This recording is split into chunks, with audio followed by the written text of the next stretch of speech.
Hello mga kalawayan, welcome to Strawberry Farm. Dito palang banda, hindi na daw to part pangalan ng bagyo, Benguet na daw ito, kaya hindi na daw siya La Trinidad, sorry hindi na siya part ng bagyo. To Strawberry Farm, welcome. Dito pwede tayong hi, hello everyone, ulit maganda.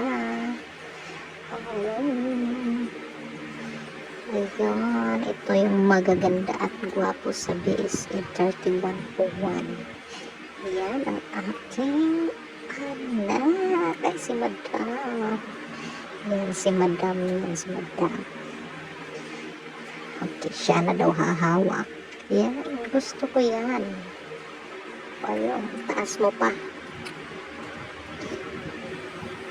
Dito naman, sa strawberry farm na to, pwede daw tayong mag-harvest. May bayad lang na sa yata 800 yata. Pwede daw tayong kumuha kahit ilan. So lang saan ba tayo kukuha ng 800?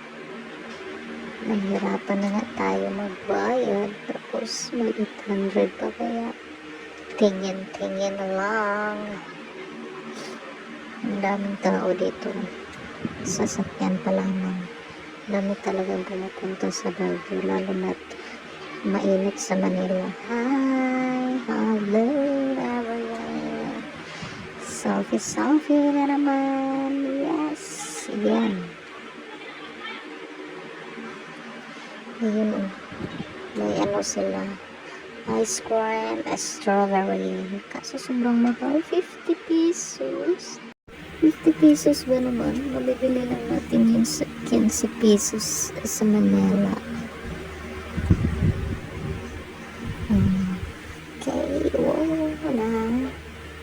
Ang laki ng strawberry. Hindi naman pala totoo.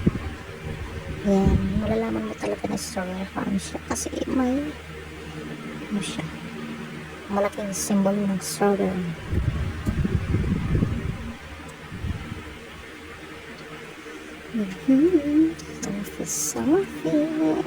Selfie time.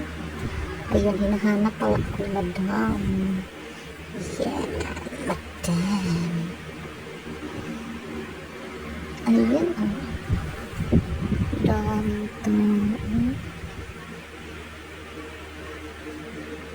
maganda dito sa yung pamilya natin, di ba? Sige lang, next life na. Wow, nakasuot na kami ng pang-irot. Ang ganda po lang yun. Watch, like, and subscribe mga kalaro yan, and share. Thank you.